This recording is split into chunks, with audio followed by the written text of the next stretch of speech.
goodness. The anticipation. Let's see. I had some more packages arrive. This is kind of the state of our package wall. So welcome to another night of unboxing and yapping. Except it is daytime and I'm back in my workout sets that I wear every day when it's warm outside because I'm tired of pretending that it's cold outside. It is so warm outside. Josh and I have finally turned the air back on. It feels like a warm spring day outside today. It's weird. So I'm never gonna get my Utah winter after all. I am gonna get a book in this box. I think. Oh goodness. The anticipation. Let's see. It is a book box. From a former teacher who loved reading to her students, I hope you enjoy. Thank you for the joy you are spreading. From Katie. I always love getting these tags from either current teachers or former teachers. It means so much to me. I feel like reading anymore, you've kind of just been almost complaining a lot recently, I'm not gonna lie. Teacher creativity and teacher flexibility is going out the door at a rapid fire pace. I am in these Facebook group chats, I'm still in second grade ones, fourth grade ones, and people post and people comment quite often. I'm talking thousands of teachers, and just the other day somebody said, my district just banned Teachers Pay Teachers, and they said teachers can only use AI. What?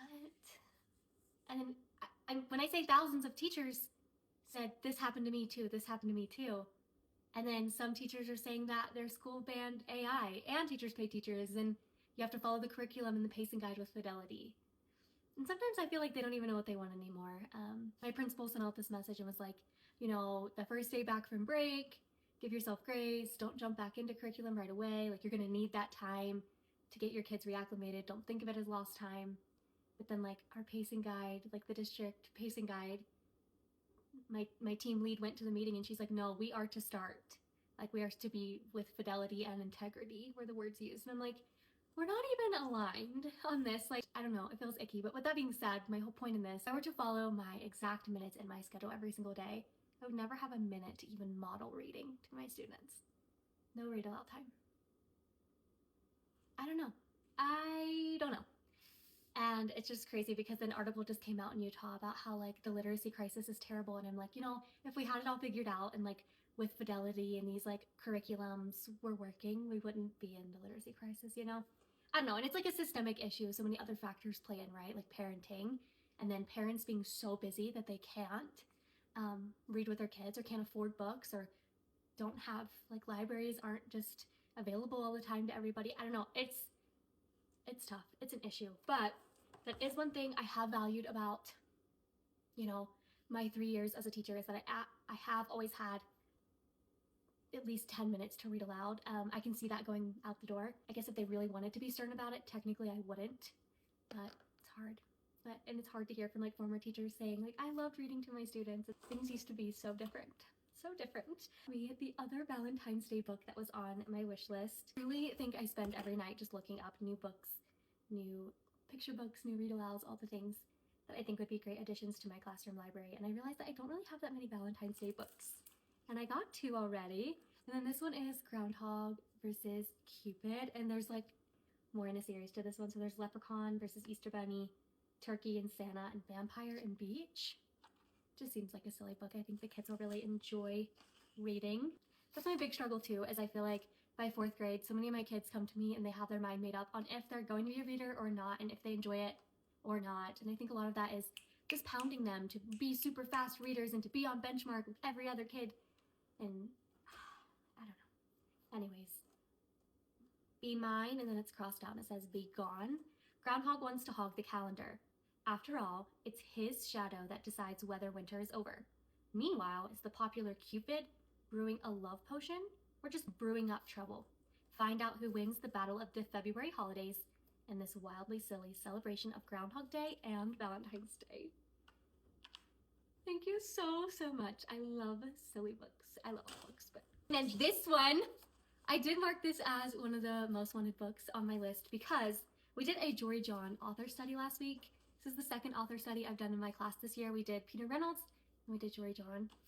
Oh my goodness. I realized that, which one did I have? I have the book that this character's in. I think it's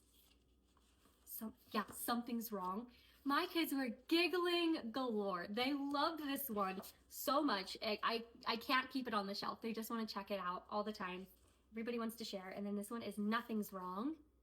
And she's like hiding the stuff behind her back. It says, Anders does not seem like himself. He and his best friend, Jeff, are headed out for a picnic, but no matter how much Anders insists that he's feeling just fine, Jeff gets the sense that his best friend isn't being totally honest. Should he check in on Anders or give him some space? Should he help him out or just be by his side? How can he be a good friend if he doesn't know what his friend might need? No thanks, Jeff. This one is Jeff saying something's wrong. And this is Anders' perspective saying nothing's wrong. I am so glad I finally have this book. I did not realize that they were like companions to one another. Katie, thank you so much for these additions to my library. Love. I guess I should just label this Yap. Not really much unboxing. I don't know if this is something I ordered off TikTok Shop or not. It says Amazon shipping, but it wasn't like ordered from Amazon, and I've been crushing TikTok Shop at night. Just getting some new clothes that will fit me. Yes, this is from TikTok Shop. It's a new crew neck I got myself. I'm pretty much in need of all new clothes because my size is changing. That's okay. But look how cute. Isn't it darling? I'm excited to wear it. I like to be comfortable when I teach. I know that can be like a controversial topic. We should be dressed like professional and business casual, but I'm not sitting at a desk all day. I am running around and being theatric and doing all the things. I need to be comfy. Okay, and then this one. Stormy. These ones are always so hard to open. But anyways, what I was gonna add to like what I was yapping about at the beginning of this video is my parent and I realized that we like have fluency time and we have this independent reading time or whatever, and we're telling the kids like, you need to be fluent, you need to be fluent, you need to be fluent, but like they're never seeing it modeled, you know, when you don't value read aloud time. What in the world is this? They are making this very difficult. There's an extra layer of tape. The book!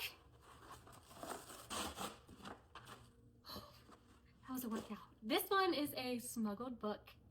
It's called Miss Jaster's Garden.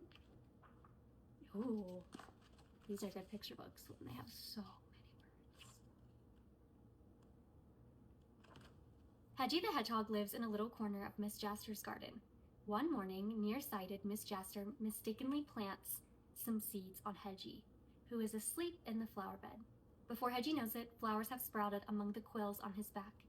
It's the happiest day of Hedgie's life. His feet begin doing little dance steps, and before you know it, Hedgie dances out beyond the gate. When Miss Jaster thinks she sees her flowers walking by themselves, she calls to the constable. Will Hedgie ever be able to return to the garden he loves? This seems so silly. I have no idea who smuggled this, but thank you so much. I also love how challenging it is. He really is just scooting all along with his flower bag.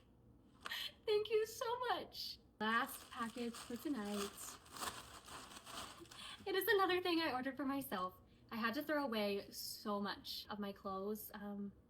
I donated a bunch of them, but they're like super faded or torn or ripped. A lot of these I saw in my Amazon history. A lot of the clothes that I had, I ended up ordering in 2019 and 2020, but I've been slowly replacing some of my favorite teacher clothes that I had to get rid of.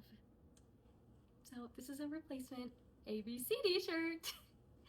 Yay! Well, now I have some outfits to wear. I've been really sad about having to clean out my closet, but it's okay. A lot of these clothes did get, you know, I started student teaching in 2020, so yeah, a lot of these clothes I've been wearing for a while. Anyways, we have a little bit left. I'll see you tomorrow. Thank you so much for shopping my list, the smuggles, and all the love. It's for helping me host a very cozy corner of the internet.